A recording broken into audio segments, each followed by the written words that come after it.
10 மணிக்கு பாட்டாளி மக்கள் கட்சியின் பொதுக்குழு நடைபெறும் என்று டாக்டர் ராமதாஸ் அறிவித்திருக்கிறார். விசமிகள் பரப்பும் வதந்திகளை நம்ப வேண்டாம் என்றும் பாமக பொதுக்குழு ஒத்திவைக்கப்படவில்லை என்றும் டாக்டர் ராமதாஸ் தெரிவித்திருக்கிறார்.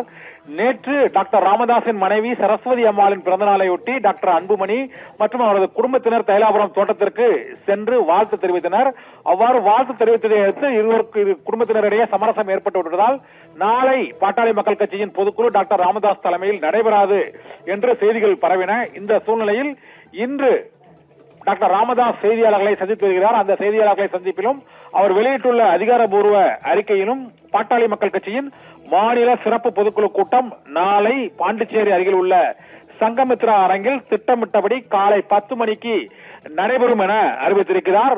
நேற்று நடைபெற்ற பிறந்தநாள் நிகழ்ச்சியில் குடும்பத்தினர் பங்கேற்றது தனி நிகழ்வு என்றும், ஆனால் கட்சி நிகழ்வு திட்டமிட்டபடி நாளை நடைபெறும் என்றும், பொதுக்குழு ரத்து செய்யப்படுவதாக சில விசமிகள் வதந்தி பரப்புவதாக செய்தி வந்திருக்கிறது என்றும், இந்த வதந்தியை யாரும் நம்ப வேண்டாம் என்றும், எனது தலைமையில் நாளை பாட்டாளி மக்கள் கட்சியின் சிறப்பு பொதுக்குழு கூட்டம் திட்டமிட்டபடி நடைபெறும், எந்த மாற்றமும் இல்லை என்றும் டாக்டர் ராமதாஸ் வெளியிட்டுள்ள அந்த அறிவிப்பில் திட்டவட்டமாக அறிவித்திருக்கிறார். ரிதி.